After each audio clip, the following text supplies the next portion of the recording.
नमस्कार and I welcome you all world affairs. मैं हूं Prashant Dhawan. Now recently Bill Gates ने भारत के बारे में एक बहुत ही इंपॉर्टेंट स्टेटमेंट दी है।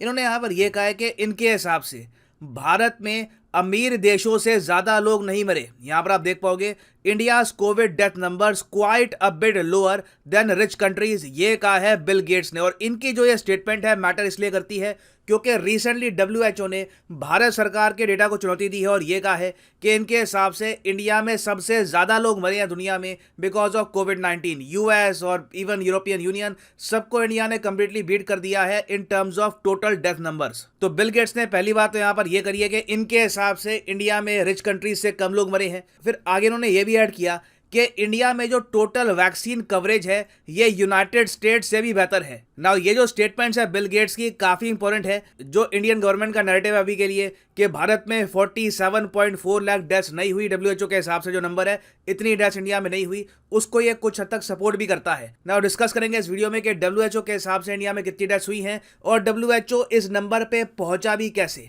काफी कुछ यहाँ पे आपको जानने को मिलेगा, मगर आगे बढ़ने से पहले आपसे एक क्वेश्चन पूछूंगा।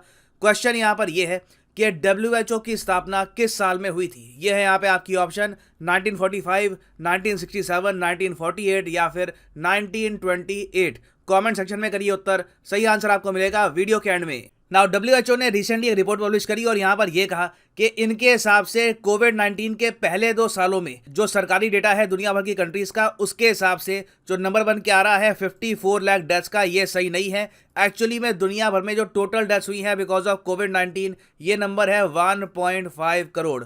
अब अपने आप में बहुत ज़्यादा बड़ा एस्टिमेट है ये। आगे ये लोग ये भी बताते हैं कि इनके हिसाब से किस कंट्री ने अपने नंबर्स कितने छुपाए हैं। अब इंडिया के बारे में ये लोग ये कह रहे हैं कि इंडिया ने ऑफिशियली क्लेम किया है कि इंडिया में टोटल डेथ्स हुई हैं in the first 2 years of covid around 4.8 lakh के आसपास। मगर ये लोग कह रहे हैं कि नहीं, रियल नंबर करीब 48 लाख के आसपास है। तो इंडिया का जो एक्चुअल नंबर है कोविड-19 डेथ्स का ये करीब 10 गुना ज़्यादा है फ्रॉम द गवर्नमेंट नंबर। उसी के साथ साथ इन्होंने बाकी बहुत से और कंट्रीज को कहा है कि ये देश भी जो एक्चुअल डेथ है कोविड-19 का जो एक्चुअल नंबर है ये छुपा रहे हैं। फॉर एग्जाम्पल बांग्लादेश है, इनके यहाँ जो ऑफिशियल सरकारी नंबर है उससे 5 गुना ज़्यादा मौतें हुई हैं। पाकिस्तान में करीब 7 गुना ज़्यादा मौतें हुई हैं। रशिया में करीब 3.5 गुना ज़्यादा डेथ्स हुई हैं और इजिप्ट में तो सबसे ज़्यादा नंबर छुपाए गए हैं डब्ल्यूएचओ के हिसाब से। अकॉर्डिंग टू देम इजिप्ट में 11.6 टाइम ज्यादा डेथ्स हुई हैं compare to the official government number. अब ऑब्वियस सी बात है, जब डब्ल्यूएचओ ये कहेगा कि दुनिया भर की सरकारें झूठ बोल रही हैं तो कहीं ना कहीं सरकारें खुद की डिफेंस में भी आएंगी। तो गवर्नमेंट्स बिल्कुल आज के समय कह रही है, चाहे इंडिया की गवर्नमेंट हो पाकिस्तान की गवर्नमेंट हो, कि देखिए ये जो नंबर डब्ल्यूएचओ का है इट इज़ प्रेपोस्ट्रस, इतनी डेथ्स इंडिया में नहीं हुई है। यहाँ पर आप देख पाओगे कोविड पैनल चीफ कह रहे हैं कि डब्ल्यूएचओ के जो एस्टिमेट्स हैं ये सही नहीं है। मगर इस इशू को लेकर ऑलरेडी पॉलिटिक्स स्टार्ट हो चुकी है। इंडिया और पाकिस्तान में दोनों जगह हम देख रहे हैं कि जो अपोजिशन पार्टीज हैं वो टारगेट कर रही है गवर्नमेंट को कि देखिए आप प्रॉपर तरीके से कोविड-19 हैंडल नहीं कर पाए। यहाँ पर आप देख पाओगे राहुल गांधी ने भी कहा है कि प्राइम मिनिस्टर झूठ बोल रहे हैं, साइंस डज नॉट लाई। मगर यहाँ पे आपको 2 बातें देखनी होगी। पहली बात तो ये कि डब्ल्यूएचओ इस नंबर पे पहुंचा कैसे, और इसको लेकर डब्ल्यूएचओ ने खुद एक स्टेटमेंट दी है। डब्ल्यूएचओ ने यहाँ पर यह कहा है कि देखिए हम लोगों ने कैलकुलेट किया है जो नंबर है कि हमारे हिसाब से कितनी डेथ्स हुई है कंट्री में और सरकार ने कितनी क्लेम्स करी है, ये कैलकुलेट करके कि ऑन एवरेज उस कंट्री में पिछले साल कितने लोग मरे थे और कोविड-19 के बाद कितने लोग मरे हैं, और फिर हमारे अंदाजे के हिसाब से कितने लोगों की वहां पर डेथ हुई होगी बिकॉज ऑफ कोविड-19। और इस अंदाजे में इन्होंने डायरेक्ट डेथ्स और इनडायरेक्ट डेथ्स दोनों को काउंट किया है। मतलब कि मान लीजिए कि एक आदमी को ऑलरेडी कोई डिजीज है, वो वैसे ही काफी हद तक बीमार है, साथ में कोविड और हो गया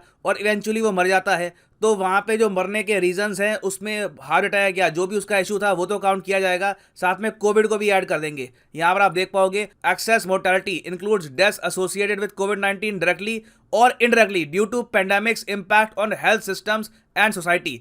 इसमें बताया जा रहा है कि काफी बार ये एक्सीडेंट्स को भी काउंट कर देते हैं। एक्सीडेंट हुआ, वहां पर पता लगा कि जो ड्राइवर जो मारा गया है उसको कोविड-19 था, उसको भी गिन लेंगे। तो बहुत एक आप कह लीजिए ब्रॉड तरीके से इन्होंने कैलकुलेट करी है डेथ्स और उसके हिसाब से इन्होंने ये नंबर रीच किया है कि टोटल इंडिया में 2 साल में बिकॉज ऑफ कोविड-19 47 से लेकर 48 लाख लोगों की मौत हुई है। तो पहली बात तो ये है कि जिस तरीके से इन्होंने काउंट करी है कोविड डेथ्स, काफी एक मैं कहूँगा वाइड स्पेक्ट्रम में इन्होंने देखा है चीज़ों को। उसके अलावा देखिए डब्ल्यूएचओ चाइना पर बिल्कुल चुप है। इन्होंने ये तो कह दिया कि इंडिया ने इतनी डेथ छुपाई है, पाकिस्तान ने इतनी डेथ छुपाई है, चाइना को लेकर दे आर कंप्लीटली साइलेंट। जबकि एक्चुअली में लोग कहते हैं कि चाइना में रियल जो नंबर ऑफ डेथ्स है इसके बारे में किसी को पता नहीं है। बीच बीच में हमको अब ये दिख रहा है कि चाइना में जिस तरीके का लॉकडाउन लग रहा है, लोगों को सड़कों पे पीटा जाता है ऑल टुगेदर, लोगों के जो फ्लैट्स हैं उनकी वेल्डिंग करा देते हैं ताकि दरवाजा ना खुल पाए। तो क्लियरली एक ऐसा देश जो इतना अग्रेसिव क्रैकडाउन कर रहा है अपने लोगों पर, नंबर्स भी ऑब्वियसली छुपाएगा अपनी इमेज के लिए। मगर WHO ने अभी तक 2 इश्यूज पर बात नहीं करी है कि चाइना में एक्चुअल डेथ्स कितनी हुई थी और कोविड-19 का ओरिजिन क्या है, कहां से आया था ये वायरस। खैर ऐसे टाइम में बिल गेट्स ने यह कहा है कि मेरे हिसाब से जो इंडिया के डेथ नंबर्स हैं ये रिच कंट्रीज से काफ़ी कम है। ऑफ कोर्स इंडिया में इसको लेकर डिबेट हो रहा है, हम हमेशा डिबेट करना चाहते हैं, वो अच्छी बात है, मगर ओवरऑल मैं मानता हूं कि इंडिया ने कोविड-19 पैंडेमिक को काफ़ी अच्छे से हैंडल किया है। और आगे ये काफ़ी बार कह चुके हैं वेरियस फॉरम्स में कि इंडिया की जो वैक्सीन कवरेज है ये यूनाइटेड स्टेट्स ऑफ अमेरिका से भी बेहतर है। मगर बिल गेट्स यहीं पर नहीं रुके, इसके बाद इन्होंने यहाँ पर एक और वार्निंग ये भी दी है कि इनके हिसाब से काफ़ी बड़ी पॉसिबिलिटी है कि एक और बड़ा पैंडेमिक आएगा आने वाले 20 साल में। और मुझे भी लग रहा है कि मरने से पहले एक और पैंडेमिक देख के ही जाऊंगा अनफॉर्चुनेटली। तो दुनिया को इसके लिए प्रिपेयर रहना चाहिए। और कोई बड़ी बात नहीं है कि इन द फ्यूचर जो अगला पैंडेमिक आएगा वो ऑन एन एवरेज ज़्यादा लोगों की जान भी ले पाएगा ना। वापस आते हैं अपने MCQ पर कि in which year WHO was founded. तो सही उत्तर इसका हो गया ऑप्शन सी, 1948 में WHO बनाया गया था। तो याद रखिएगा हमेशा एग्जाम में WHO से रिलेटेड क्वेश्चन आ जाते हैं। Make sure to remember all these facts. और हाँ, यहाँ पर मैं ये भी ऐड कर दूं कि अनअकैडमी का एक स्पेशल ऑफर चल रहा है UPSC कॉम्बो कोर्स में। ये ऑफर कुछ ही दिनों में खत्म हो जाएगा।